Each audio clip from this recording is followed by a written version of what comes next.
Hello' বন্ধু, current আছামলৈ স্বাগতম। আজি আপোনালোকক দেখুৱাই আছোঁ এজোপা তেলিখাচি।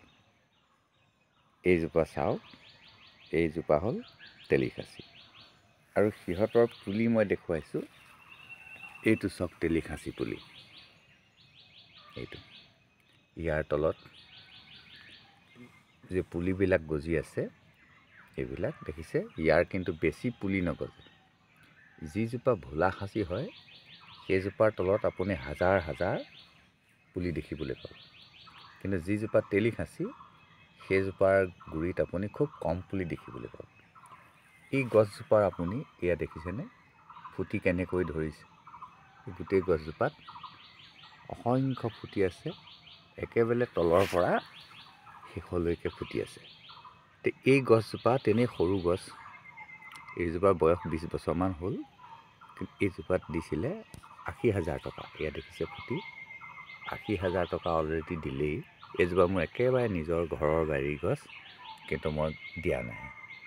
ই আছে কেনেকুৱা প্লেচত, এটা পুখুৰী আছে, পুখুৰীটোৰ পাৰতে ই হৈ আছে। এতিয়া কথা হ'ল, মই এইটো ক'ব বিচাৰিছোঁ যে ইমান দামী গছ এজোপা আছে, কিন্তু সেই গছজোপাৰ ব্যৱহাৰ আমি মুঠেই নাজানো। মই যেতিয়া এই গছডাল বিক্ৰী কৰিম, তেতিয়া এই ফুটিটো যে দেখিছে, ফুটিটোৰ পৰা এফুট কাঠ কিন্তু মই ৰাখি দিম।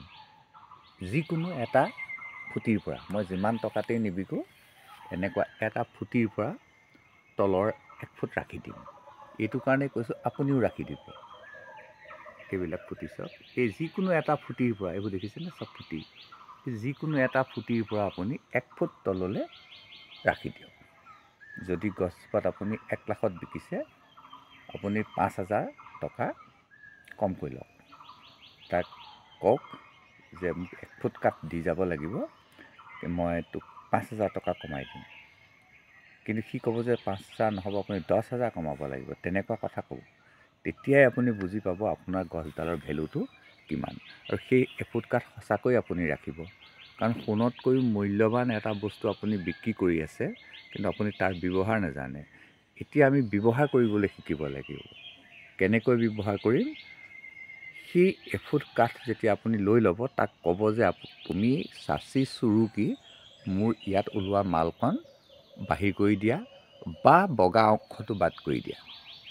যিমান ইয়াত আৱৰ্জনা আছে, আৱৰ্জনাখিনি বাদ কৰি দিয়া। বাইদেৱে তোমালৈ ৰুটি বনাই আছে। সেই মানুহজনৰ কাৰণে অকণমান আপুনি জলপানৰ ব্যৱস্থা কৰক, আৰু মানুহটোৰ লগত থাকি আপুনি বগা অংশটো বাদ কৰি দিয়ক, আৰু যিখিনি মাল বুলি কয় সেই মালখিনি বাহিৰ কৰাই লওক তাৰ হতুৱাই। কিন্তু চাব যাতে সি সেই 1 ফুট কাঠৰ 100 গ্ৰামো ঘৰলৈ লৈ যাব নোৱাৰে। যদি 50 গ্ৰামো লৈ যায়, আপুনি গম পাই গ'ল যে আপোনাৰ মালটো কিন্তু সি লৈ গ'ল। গতিকে আপুনি আপোনাৰ মুখৰ আগত থাকিয়ে আপুনি সেই কামটো কৰক, আৰু গোটেইখিনি আপুনি এটা বেগত ভৰাই যাওক। সি যিমানখিনি পেলাই দিব, গোটেইখিনি আপুনি ভৰাই দিয়ক। আৰু কি কৰিব, যিখিনি ক'লা অংশ আপোনাক উলিয়াই দিব যে এইখিনিয়ে মাল, আপুনি সেইখিনিও বেলেগে ৰাখি দিয়ক। ৰাখি দি তাৰ মাত্ৰ 1 বিন্দু, এটা সৰিয়হৰ মান আপুনি কেইদিনমান সেৱন কৰক। ৰাতিপুৱা শুই উঠি অকণমান গৰম পানীত দি আপুনি সেৱন কৰক। কোনোদিন কেঞ্চাৰ নহয়। গতিকে চাওক, আমি লাখ টকা পালোঁৱেই, আপোনাৰ পৰিয়ালৰ সকলোৱে খাওক। মই এইটো কোৱা নাই যে কাৰোবাৰ কেঞ্চাৰ হৈছে তেতিয়া খাওক। মই এইটো কৈছোঁ যে আপোনাৰ কেঞ্চাৰ নহ'ব লাগিব। আচলতে কি, প্ৰত্যেকজন মানুহৰ দেহতে কেঞ্চাৰৰ ইটো থাকেই, কোষবিলাক থাকেই। প্ৰত্যেকজন মানুহৰ দেহত কেঞ্চাৰৰ কোষবিলাক থাকেই।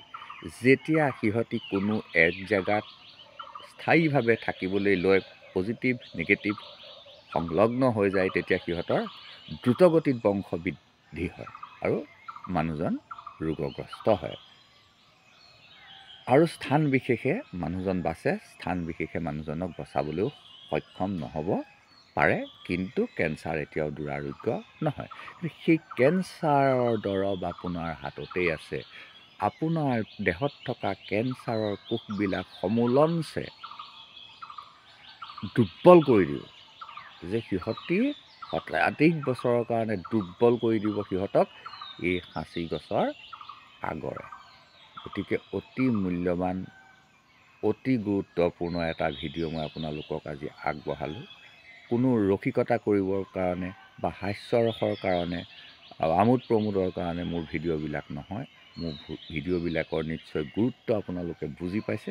সেইকাৰণে আপোনালোকে মোৰ ভিডিঅ'বিলাক এদিনতকৈ সিদিন বেছিকৈ চাবলৈ আৰম্ভ কৰিছে, কিন্তু কমেণ্ট নকৰে। কিয় কমেণ্ট নকৰে মই নাজানো। খুব কম সংখ্যক মানুহে কমেণ্ট কৰে। আপোনালোকেও দুই এটা কমেণ্ট দি মোক উৎসাহিত কৰিব বুলি মই আশা কৰিলোঁ। ভাল লাগিলেও কওক, বেয়া লাগিলেও কওক, সঁচা বুলি ভাবিলেও কওক, মিছা বুলি ভাবিলেও কওক, কিবা এটা কওক, যিটোক লৈ মই আৰু আগবাঢ়ি যাব পাৰিম। বেছি দীঘলীয়া নকৰোঁ বন্ধু, আকৌ লগ পাম, আকৌ কথা পাতিম। আজিলৈ মোৰ ভিডিঅ'টো ইমানলৈতে সামৰণি মাৰিলোঁ। ধন্যবাদ।